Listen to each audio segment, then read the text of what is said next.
जय श्री राम, जय बागेश्वर राम। दोस्तों, स्वागत है आपका हमारे नए वीडियो में। और दोस्तों, आज का वीडियो बहुत ही खास होने जा रहा है।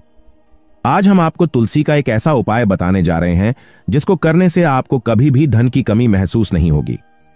वीडियो शुरू करने से पहले एक बार कमेंट में जय श्री राम जरूर लिख दें, क्योंकि आप ऐसा करते हैं तो आप में सकारात्मकता बढ़ती है। और यदि आप चैनल पर नए हैं तो चैनल को सब्सक्राइब कर लीजिए। अब चलिए दोस्तों, वीडियो को शुरू करते हैं।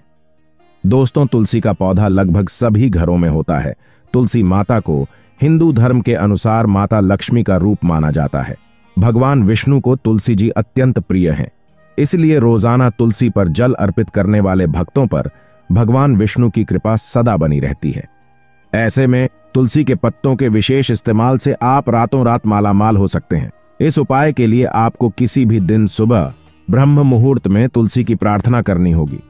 सनातन धर्म में जिन पौधों की पूजा का विधान है, उनमें से तुलसी सबसे प्रमुख मानी जाती है। प्राचीन शास्त्रों में तुलसी को स्वर्ग और पृथ्वी के बीच का प्रवेश द्वार माना जाता है। शास्त्रों में बताया गया है कि तुलसी की निचली शाखाओं में और इसके तने में अन्य सभी देवी देवताओं और सभी हिंदू तीर्थों का वास होता है। तुलसी के पौधे के हर एक हिस्से को पूजनीय बताया गया है और इसलिए शास्त्रों में इसकी पूजा का विधान बताया गया है। तुलसी हिंदू धर्म में सबसे पवित्र पौधा है। पौराणिक कथाओं और शास्त्रों में लिखी मान्यताओं की वजह से ही तुलसी को हिंदू धर्म में सबसे पवित्र पौधे के रूप में पूजा जाने लगा और इसकी पवित्रता से सभी नकारात्मक शक्तियां दूर रहती हैं। सनातन धर्म में तुलसी के पौधे का बड़ा अधिक महत्व माना जाता है। धार्मिकता के साथ साथ तुलसी का पौधा औषधीय में भी प्रयोग होता है। सनातन धर्म को मानने वाले लोग विधि विधान पूर्वक तुलसी के पौधे का पूजन अर्चन करते हैं। सायंकाल में दीपक जलाते हैं और जल अर्पित करते हैं। ज्योतिष शास्त्र में तुलसी के पौधे को मां लक्ष्मी का रूप माना जाता है। मान्यता के मुताबिक जिस घर में तुलसी का पौधा होता है, वहां धन की देवी मां लक्ष्मी का वास होता है। शास्त्रों के अनुसार तुलसी दो प्रकार की होती है, एक रामा और दूसरा श्यामा। आज हम आपको इस रिपोर्ट में बताएंगे कि आप अपने घरों में रामा तुलसी या श्यामा तुलसी में कौन सी तुलसी लगाएं। सनातन धर्म में रामा तुलसी और श्यामा तुलसी को शुभ माना जाता है, लेकिन वास्तु शास्त्र के मुताबिक घर में रामा तुलसी लगाना सर्वोत्तम माना गया है। रामा तुलसी घर में सुख, समृद्धि और सकारात्मक ऊर्जा को आकर्षित करती है। रामा तुलसी की लोग विधि विधान पूर्वक पूजा करते हैं, तो दूसरी तरफ श्यामा तुलसी ज्यादातर औषधियों के तौर पर प्रयोग किया जाता है। लेकिन बहुत सारे लोग शास्त्रों में बताए तुलसी के पूजन के नियम नहीं जानते कि तुलसी की पूजा कैसे करनी चाहिए, तुलसी को जल कैसे चढ़ाना चाहिए, तुलसी के पास कौन सी वस्तुएं हैं जो रखनी चाहिए, कौन सी वस्तुएं हैं जो नहीं रखनी चाहिए, आदि कई महत्वपूर्ण नियमों का पालन करना होता है। इसके अलावा यदि आप तुलसी के नीचे एक ऐसी चीज बांधते हैं जो आपको मां तुलसी का ढेर सारा आशीर्वाद मिलता है और आपके घर में मां लक्ष्मी सदैव ही निवास करने लग जाती हैं, तो दोस्तों, तुलसी का पौधा निकट घर में होना परिवार के प्रत्येक सदस्य के लाभकारी होता है। पुराणों के अनुसार तुलसी में देवी लक्ष्मी का वास होता है और नियमित रूप से इस पौधे की पूजा करने से लाभ भी अवश्य ही मिलता है। लेकिन आप तुलसी के नीचे एक चीज बांध देते हैं तो आपको तुलसी लगाने का कई गुना अधिक फल प्राप्त होता है, क्योंकि इस एक चीज के बिना तुलसी अधूरी मानी जाती है। यह चीज तुलसी को संपूर्ण बनाती है। दोस्तों, तुलसी बहुत ही अधिक धार्मिक महत्व रखती है। कोई भी धार्मिक अनुष्ठान हो, कोई भी यज्ञ हो, कोई भी पूजा पाठ हो, तुलसी का प्रयोग अवश्य किया जाता है। तुलसी हमारे धर्म ग्रंथों और शास्त्रों में भी बहुत महत्व रखती है। इसका महत्व आदिकाल से चला आ रहा है। तुलसी की पूजा करने से हमारे सभी पाप पूरी तरह से नष्ट हो जाते हैं। यदि आपके घर में तुलसी है तो वह घर की सुख, शांति और समृद्धि के लिए तुलसी मां को चुनरी अवश्य उठानी चाहिए।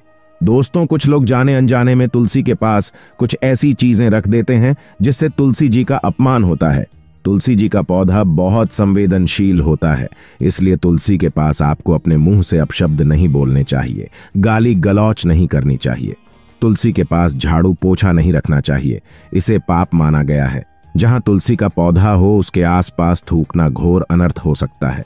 तुलसी के पास दिया जलाने के बाद दीप जले भी दीपक को, यानी जब दिया जल जाता है और फिर उसके बाद बुझ जाता है, तो बुझे हुए दीपक को आपको वहां से हटा देना चाहिए, क्योंकि तुलसी के पास पूजा व दीपक लगाना बहुत ही ज्यादा अशुभ माना जाता है। तुलसी के गमले में शिवजी और गणेश जी की प्रतिमा नहीं रखनी चाहिए। तुलसी के पौधे के पास कपड़े भी नहीं सुखाने चाहिए, क्योंकि ऐसा करते हैं तो कपड़ों का गंदा पानी तुलसी जी में जाता है। इससे हम घोर पाप के भागीदार बनते हैं और हमारे घर से अंदर लक्ष्मी हमेशा के लिए चली जाती है, दरिद्रता हमेशा के लिए आ जाती है। तुलसी के पत्तों को नाखून से नहीं तोड़ना चाहिए, यह तुलसी माँ का अपमान होता है। तुलसी के पत्ते जब सूख जाते हैं तो सूखे पत्तों को कचरे में नहीं फेंकना चाहिए, नाली में नहीं फेंकना चाहिए। उन पत्तों को आप गमले में मिट्टी में दबा दें या मिट्टी में डाल दें। रविवार के दिन तुलसी को छूना पाप माना जाता है। घर में तुलसी के पौधे को सूखने नहीं देना चाहिए। घर में तुलसी का पौधा सूखना अकाल मृत्यु का सूचक होता है। जी हां दोस्तों, इस अकाल मृत्यु की सूचना यह पौधा दे रहा होता है, क्योंकि इसलिए तुलसी के पौधे का बहुत अच्छे से ख्याल रखना चाहिए।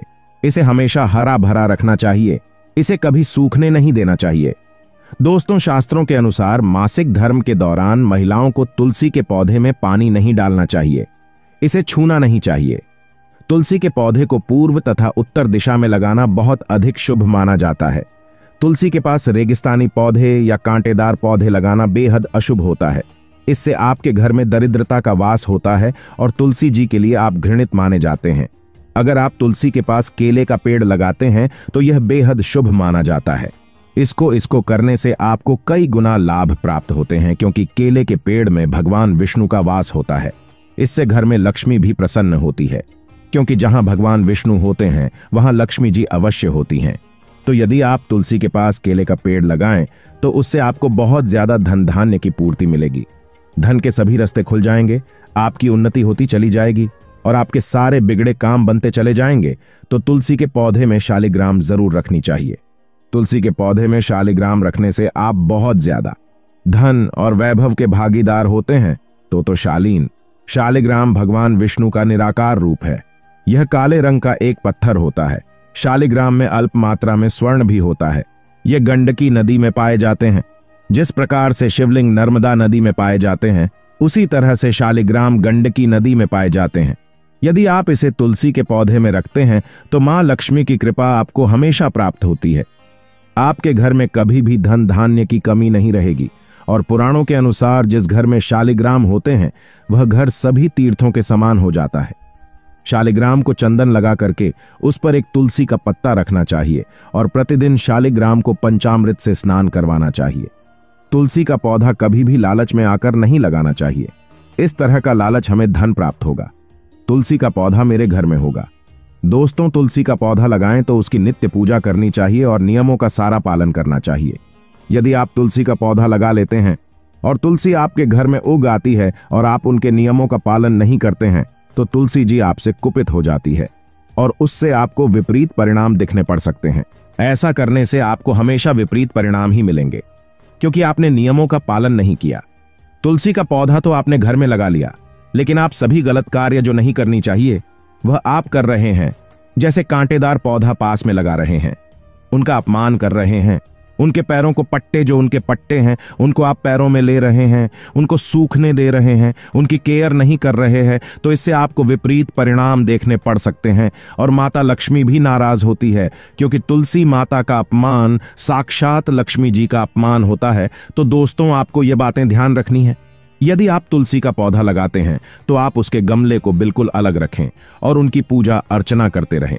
फिर प्रतिदिन उनमें पानी दें, जल सीधे उनकी जहां और उनकी जड़ों को सींचे।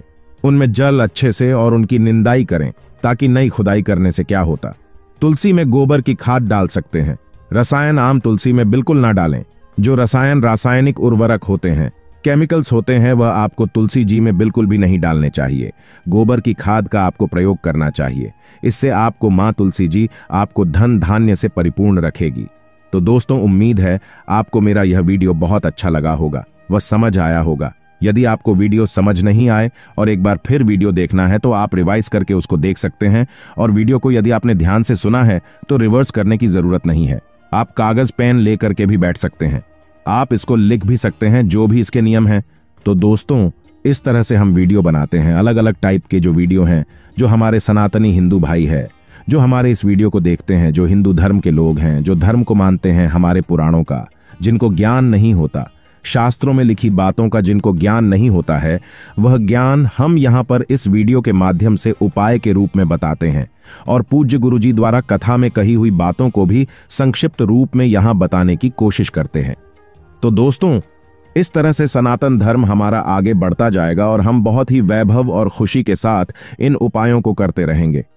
इन बातों का ध्यान रखेंगे तो हम बहुत खुश रहेंगे, जीवन में हमेशा आगे बढ़ते रहेंगे।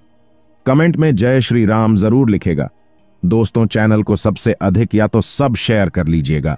मिलते हैं नेक्स्ट वीडियो में, तब तक के लिए जय श्री राम, जय बागेश्वर।